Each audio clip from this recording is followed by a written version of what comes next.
तब आपको बात समझ में आ रही है कि इस अर्थव्यवस्था में क्या दम है।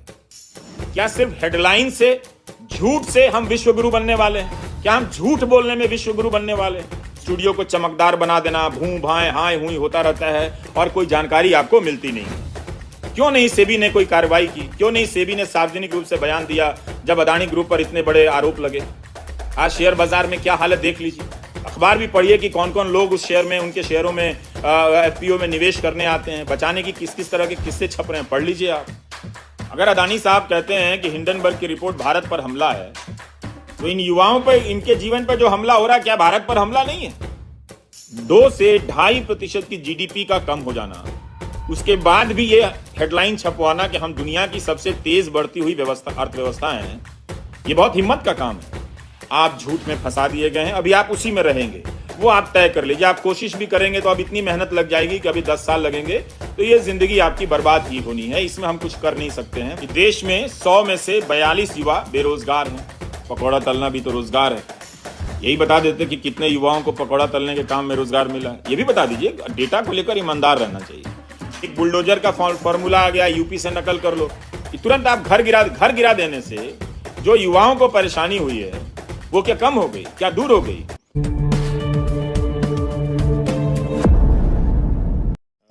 ये भी बजने लगी है, दोनों घंटियां आपको बजा रहा हूं यहाँ पे। क्यों बजा रहा हूं अभी बताता हूं। और हम ये घंटी आपके लिए इसलिए बजा रहे हैं ताकि कोई ना कोई जाग जाए, तो इसलिए हम घंटी बजा रहे हैं।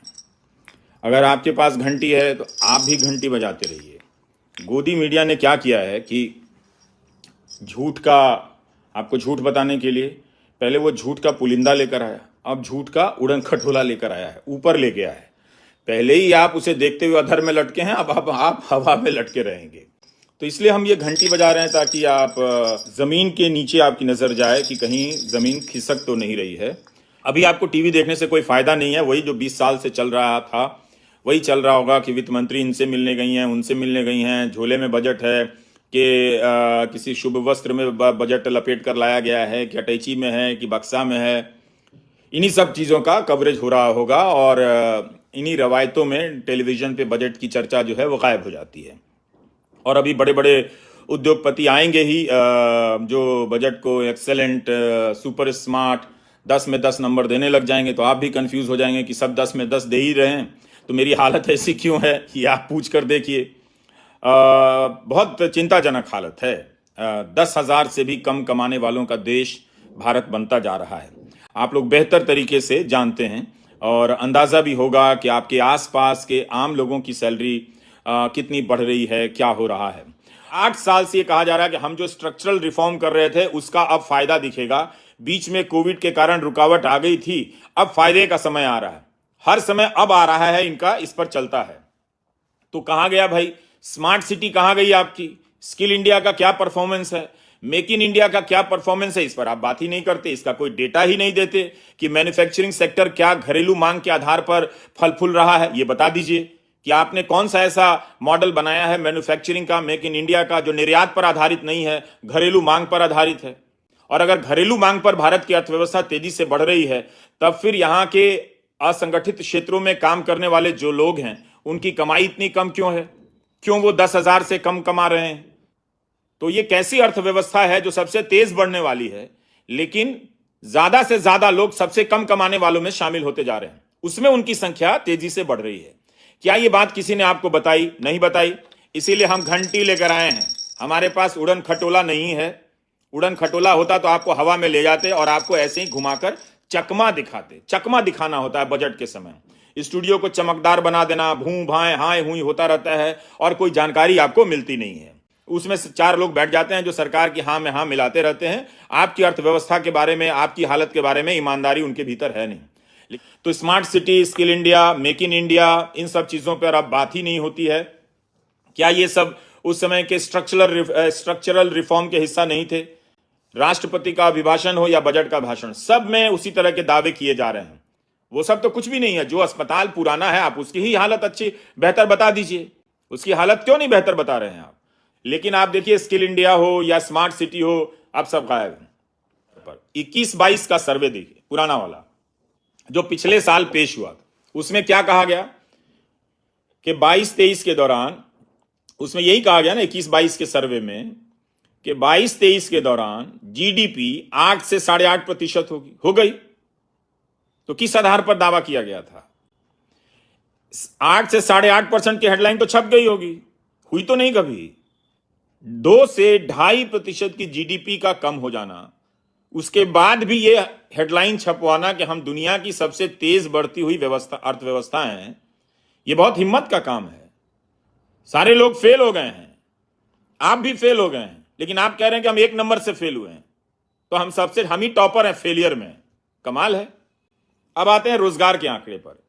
इस साल रोजगार, इस साल के आर्थिक सर्वे में, और हर जगह छपा है प्रमुखता से कि रोजगार बढ़ गया है। कोविड से पहले रोजगार का जो स्तर था उससे भी ज्यादा रिकवरी हो गई है। कमाल है। 10,000 से कम की नौकरियां इस देश में मिल रही हैं युवाओं को, और सरकार कह रही है कोविड से पहले जो बेरोजगारी का स्तर था उससे ज्यादा रिकवर कर गया है हिंदुस्तान। तो अब बात यह है कि जो कम है, गिरावट आई है, उस गिरावट में कौन तेजी से बढ़ रहा है, जो ज्यादा ऊपर नजर आ रहा है, उस पर ताली बज रही है। आपके स्ट्रक्चरल रिफॉर्म से आप वो हासिल नहीं कर सके, 8 साल में हासिल नहीं कर सके जो भी आप स्ट्रक्चरल रिफॉर्म का दावा करते हैं। तो सर्वे में कहा है सरकार ने कि 2018-19 में बेरोजगारी की दर 5.8% थी, जो 2020-21 में 4.2% पर आ गई, यानी घट गई। 5.8% से घटकर 4.2% पर आ गई। 2020-21 का ये आंकड़ा है। 21-22 चला गया, 22-23 चला गया, 23-24 शुरू होने वाला है। 2 साल पहले का आंकड़ा देकर बताया जा रहा है कि बेरोजगारी की दर में कमी आई है। कमाल ही है। आपको याद होगा कि 2018-19 में क्या हुआ था। लोकसभा का चुनाव आने वाला था, नौकरी एक मुद्दा बना था, तो उस मुद्दे को कैसे कुचल दिया गया। पकौड़ा तलना भी तो रोजगार है। यही बता देते कि कितने युवाओं को पकौड़ा तलने के काम में रोजगार मिला है, ये भी बता दीजिए। डेटा को लेकर ईमानदार रहना चाहिए। तो आर्थिक सर्वे में एक तरफ क्या दिखाया जा रहा है कि जीडीपी घटी है, तमाम चीजों के असर है, लेकिन रोजगार कम, बेरोजगारी घट गई है। यह कैसे होता है? जीडीपी के घटने से बेरोजगारी बढ़ती है या घट जाती है? बताइए ना आप। इसीलिए मैं घंटी बजा रहा हूं, घंटी। आप भी बजाएं घंटी। तो खैर, तो अब क्या हुआ कि इस साल जनवरी 23 में बेरोजगारी की दर कितनी है इस साल, अभी पिछले साल कितनी है, आप इस आर्थिक सर्वेक्षण से नहीं जान पा रहे हैं। और अगले बजट में फिर आपको 1947 के बाद पता नहीं 57 का डेटा दे दिया जाए कि 2047 का हमने एक अमृतकाल का टारगेट रखा है। अब 47 के बाद 2057 का हम महाअमृतकाल का डेटा रख देते हैं। ये अमृतकाल चल रहा है कि जिसमें डेटा को देख के ही पता चल रहा है कि गड़बड़ी है। अमृत की तरह सत्यता तो नजर आनी चाहिए। और राहुल गांधी ने भी भारत जोड़ो यात्रा में क्या कहा था कि देश में 100 में से 42 युवा बेरोजगार हैं। अब 2020-21 का आप आंकड़ा दे रहे हैं, तो हम लेकर क्या करें इसका? 21-22, 22-23 2 साल गुजर गए हैं। उसमें जो बेरोजगारी के बढ़ने के आंकड़े हैं उन पर भी तो उन पर कब बात होगी? 2 साल बाद बात होगी। उसका क्या फायदा होगा बात करने का उसका? तो जो भी उड़न खटोला में जाकर बजट बता रहा है उसके नीचे ये घंटी बजा दीजिए और पूछिए कि ये सारी बातें हो रही हैं कि नहीं हो रही हैं। और उन्होंने कहा कि ऊर्जा और उत्साह से भरा हो इस देश का युवा। कौन सा युवा, कहां का युवा ऊर्जा और उत्साह से भरा हुआ है? गुजरात से लेकर उत्तराखंड, राजस्थान से लेकर हिमाचल, बिहार, कहीं भी उठाकर देखिए तो हमारा युवा क्या कर रहा है।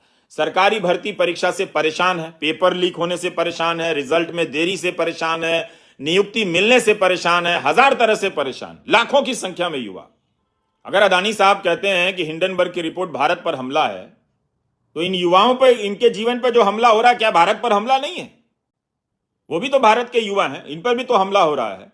तो आपको यह सोचना चाहिए कि किस तरह नौकरी के जो आंकड़े हैं 2 साल पुराने भी हैं, तो क्या वो पूरी तरह से दिए गए? किस तरह की नौकरी बढ़ी है, किस तरह का रोजगार बढ़ा है, कितना पैसा मिल रहा है लोगों को, कितनी सैलरी मिल रही है, ये आंकड़े क्यों नहीं दिए जा रहे हैं? जब आप 2 साल बाद दे रहे हैं तो इतनी तो तैयारी आपको कर लेनी चाहिए थी, वो तो आपने की नहीं।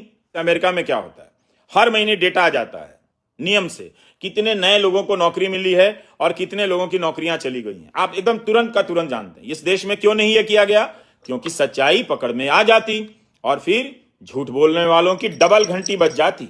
यस, कि आप लोग सही सवाल पूछना शुरू कर दीजिए। मुझे नहीं लगता है कि आपको अभी धर्म की राजनीति से मुक्ति मिलने वाली है, आपकी नियति तय हो गई है। आप झूठ में फंसा दिए गए हैं, अभी आप उसी में रहेंगे, वो आप तय कर लीजिए। आप कोशिश भी करेंगे तो अब इतनी मेहनत लग जाएगी कि अभी 10 साल लगेंगे, तो ये जिंदगी आपकी बर्बाद ही होनी है, इसमें हम कुछ कर नहीं सकते हैं। अभी आप युवाओं को लंबे समय के लिए धर्म की राजनीति के रोजगार में उससे जुड़े रहना है, वही आपको करना है। कोई दूसरा विकल्प आपके पास आपको नजर नहीं आता है और आप इससे बाहर निकलने की क्षमता नहीं है आप में, ये मान लेनी चाहिए। धर्म तो सत्य बोलने का साहस देता है ना, तो सत्य बोलकर दिखा दीजिए ना। क्यों नहीं सेबी ने कोई कार्रवाई की? क्यों नहीं सेबी ने सार्वजनिक रूप से बयान दिया जब अदानी ग्रुप पर इतने बड़े आरोप लगे? आज शेयर बाजार में क्या हालत देख लीजिए, अखबार भी पढ़िए कि कौन कौन लोग उस शेयर में, उनके शेयरों में, एफपीओ में निवेश करने आते हैं। बचाने की किस किस तरह के किस्से छप रहे हैं, पढ़ लीजिए आप। तब आपको बात समझ में आ रही है कि इस अर्थव्यवस्था में क्या दम है। क्या सिर्फ हेडलाइन से, झूठ से हम विश्वगुरु बनने वाले हैं? क्या हम झूठ बोलने में विश्वगुरु बनने वाले हैं? तो इन सवालों के साथ आप बजट को देखिए और उन उद्योगपतियों की कम सुनिए जो किसी दबाव में, कथित दबाव में और किसी घबराहट में इस बजट को 10 में 10 देने वाले हैं। तो आप समझ जाइए, इसलिए आपकी घंटी बज चुकी है। इसलिए मैं कर्नाटक से, बेंगलुरु से यह घंटी खरीद के लाया हूं, ताकि आप भी इस तरह की घंटी खरीदें और अपनी नींद, खुद को नींद से जगाते रहें, घंटी बजाते रहें। नमस्कार, मैं रवीश कुमार।